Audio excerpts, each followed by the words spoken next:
Now on Local 15. As Mobilians get ready to greet kids in costumes, police say to be on the lookout for strangers who want more than just your candy. Police say Justin Hasty was murdered here. His family is saying very little, but this house may be doing all of the talking. Golden shovels in Spanish Fort will tell you why they're digging deeper coming up. And how some parents are keeping their kids safe in non-traditional ways this Halloween.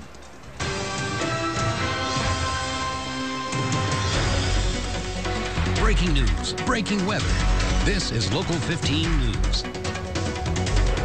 Hi, good evening, everybody. I'm Greg Peterson. And I'm Kim Thurman. We begin tonight at 6 o'clock with a crime alert. Authorities are saying one normally quiet community in Mobile is seeing more and more crime.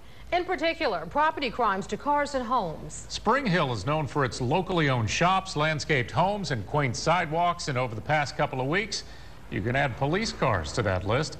Local 15's Frank Morales is live from our newsroom tonight. Frank, you've been looking into this spike in crime. Yeah, that's right, Greg. Though it sounds cliche, police say they want residents in the Spring Hill area to take precautions and be aware of their surroundings. They say it'll take the community's help to solve these crimes. We can't even leave our kids home alone anymore. It's gotten worse. Laura Crawford says her Spring Hill neighborhood has changed from 20 years ago. First moved in, it was a very, very nice neighborhood. All the neighbors knew everyone. Crawford says property crime is a norm now, especially on her street. Police say just this week, power tools and a mower were taken from a house down the road. We have had several neighbors who have been broken into that we have heard of, and car break-ins, things like that. Crawford says TVs and computers are what she hears stolen most often. Similar items ripped off from a home in this quaint McGregor Drive neighborhood. Whenever I see a trend or a pattern in a certain area, I try to bring that to the attention of the citizens. Mobile Police Captain Clay Godwin says his Precinct 4 email list is growing. Neighbors in the city's northern region looking for information about the recent spike in crime. 7 property crimes just this week. The residential burglaries happen during the day when people are at work or at school. At night is when the vehicle burglaries predominantly occur, and that's when the cars are parked in your driveway and everybody's asleep. Godwin says residents should keep their car doors and houses locked up at all times and valuables stowed away. More importantly, shoot him an email. I can sit here and tell you countless cases we made on information that was sent to me that somebody thought was insignificant, but it was sent in the email, and with a follow-up made criminal cases on it. And again, police are asking those people living in the Spring Hill area to be observant of any suspicious people or vehicles in your neighborhood. It is Halloween night and there's a lot of people out, but they want you to report that activity to their local precinct. Reporting live in the newsroom, Frank Morales, Local 15 News. Frank, thanks. Well, shopping in the Mobile city limits will get a little more expensive beginning tomorrow. Earlier this month, Mobile City Council passed that 1% sales tax as a solution to the looming $29 million budget gap. It passed after months of debate and actually getting voted down twice. Beginning tomorrow, Mobile sales tax will be 10 cents on the dollar. The mayor's office expects the tax to generate about $2.5 million every month. Today, we're learning more about a murder case that has shocked many people in our community. A missing 25-year-old man from Mobile was found dead. His body was in a toolbox near a cotton field in Grand Bay. Brandon Estel is charged with the murder of Justin Hasty. While being led off to jail, Estel said he and Hasty were good friends, and he apologized to Hasty's family and said he acted in self-defense. Local 15's Darwin Singleton has been following the story for us today. Darwin, the day started with Hasty's family giving a statement regarding Justin's death. That's right, Kim. It was a brief statement that they read here right in front of police headquarters. And then it went on from there. We actually later on heard from Doug Estel. And Doug Estel is the father of the man accused of killing Justin Hasty. And what makes this thing so bizarre is the two were good friends, supposedly. And now both of the families find themselves on the first hill of an emotional roller coaster. Tragedy might just fall short to describe the fallout from the death of 26-year-old Justin Hasty. For police, the crime scene began here and ended here in a cotton field in Grand Bay. That's where his body was found stuffed in a toolbox. And a short time later, this man, 25-year-old Brandon Estel, was arrested, then told Local 15's Andrea Ramey it was an act of self-defense. I am truly sorry. He was my friend. This afternoon, Brandon Estel's father, Doug, spoke with Local 15 News. And while he can't comment on the investigation, he and his wife said they wanted the Hasty family to know their grief is shared. They're a wonderful family. You know, Justin, great young man. He was a student at Murphy High School. He's been a guest in our home. We cared very much for him. So, you know, we grieve very deeply for the Hasties. Earlier in the day, Mike Johnston, Hasty's cousin and a Mobile police officer, changed into civilian clothes to speak on behalf of Hasty's family. Justin will be greatly missed by his many friends and his family. We want to thank the community for their continued support, and your thoughts and prayers are appreciated as we deal with the loss of our son and our brother. No matter what the outcome of this case, the Hasty family's loss is irreplaceable. Doug Estill says he and his wife are very aware of that. Even through ours, we feel theirs too, and our thoughts and prayers are with them. Now, an autopsy was conducted on Justin Hasty earlier today, but already on the arrest report, the cause of death was listed as blunt force trauma. There will be a bond hearing in the morning for Brandon Estill. Reporting live from Police Headquarters, Darwin Singleton, Local 15 News. Darwin, thank you. Visitation services for Justin Hasty will be held Sunday at Pinecrest Funeral Home on Dauphin Island Parkway in Mobile from 1 until 3:30. The funeral service will immediately follow at the same location. Well, tonight, families in several northeastern states are trying to pick up the pieces after their lives after Hurricane Sandy. The storm left unimaginable damage in its wake from New Jersey to New York to Rhode Island. Many homes were pushed off their foundations. Others left as splintered piles of rubble. Many communities are still impassable due to the flooding.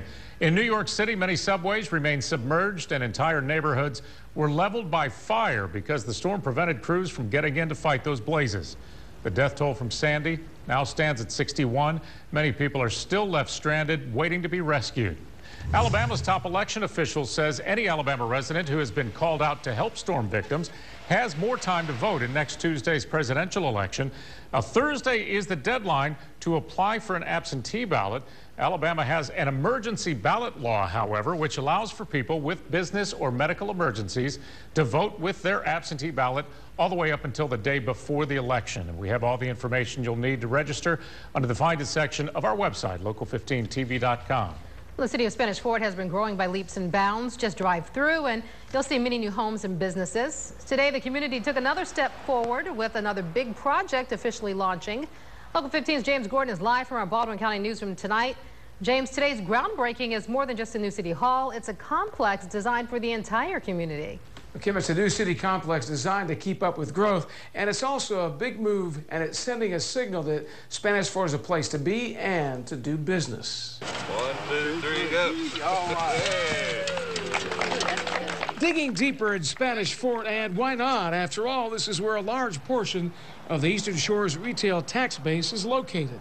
2 malls right off I-10, and a 40% increase in population since the year 2000. To a population close to 10,000 people now. Spanish Fort's first mayor. All the sleepless nights of planning what we need to do next. Because with the lack of money that we didn't have, we had to plan what we could. With what's happening in Mobile, it's huge because then our business base will be growing as well. Airbus in Mobile and others will need a place to live, play, and do business. We're so fortunate to be 8 miles from Mobile, from Airbus, and all the opportunities that Austal creates, things like that. Today's groundbreaking is a sign of strength and an expanding city that's gone from rural to residential.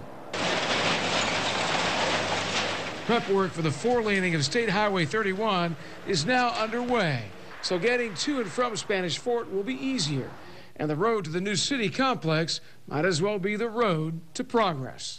This facility will have 3 primary functions. One will be a new city hall with administrative offices for the mayor and all of his staff.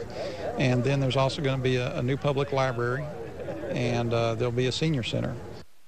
The city of Spanish Fort was incorporated in 1993. That's 19 years ago. The first mayor's office was a desk and a phone and a back room at a local bank building. For now, we're live in Baldwin County. James Gordon, Local 15 News. Big changes in that community. A long way, no doubt about it. A little ghost schools and goblins are scaring up some fun across our area tonight. Trick-or-treating well underway this evening. Besides the costumes and the candy, however, keeping kids safe is the top priority for many parents tonight. Local 15's Derek Rose joins us live from Mobile. Derek? Greg, good evening. You know, this is one of the events. We're here at the First Church of the Nazarene, one of the many events that we found around town as an alternative for people other than trick-or-treating in their own neighborhoods. It's events like these that one woman we spoke to a little bit earlier today said she is looking for because she's concerned about safety trick-or-treating in her own neighborhood. Now, another community we found was on Monterey, and that's where they take Halloween very seriously, from the decorations also to the safety. Now, every year the residents partner with police to block off the street so that parents and children, they don't have to worry about dodging the cars while they're trick-or-treating, going door to door and back and forth in their neighborhood. Residents tell me because of their safe and family atmosphere and reputation, their street gets a lot of attention and attracts a lot of visitors every year. But we want to make it safe for the kids. We want them to have a really good time, not be worried about cars passing by and that type of thing. And it just it gives a much more of a family air to it. And a lot of the organizers of these events we talked to say the important thing is that not only are children having fun tonight, but they're staying safe. I'm Derek Rose, Local 15 News. All right, Derek, thanks a lot. Turning to weather, taking a look outside. A beautiful night so far for scaring up some treats. Not a raindrop in sight. A little bit of a chill in the air, but that is perfect for trick-or-treating. Chief Meteorologist Derek Beasley has the Gulf Coast's most accurate forecast. Derek? That's right, guys. Mid-70s this afternoon, lots of sunshine. The chill in the air, not quite as bad as previous nights, so it looks like the kiddos are going to have a good time this evening. Weather looks just fine for trick-or-treating, which has begun across the area. Live pinpoint Doppler dry in the 60s, upper 60s at that, so not too bad. Even some 70s showing up out there right now, 70 degrees in Destin. Here's your trick-or-treat forecast through 9 o'clock. 60s, partly cloudy skies. We have 80s back to the forecast on your 7-day, as well as a chance for some showers. We'll let you know when that occurs coming up. Well, the University of Alabama is looking for someone to take the reins. Yeah, after just 2 months on the job, Bama's president is stepping down. Find out why tonight at 10. And still to come at 6 o'clock, how old is too old to trick-or-treat? Find out what a survey of American adults says is the magic number. First, though, Halloween providing a special opportunity today for children in our area to get some much-needed smiles.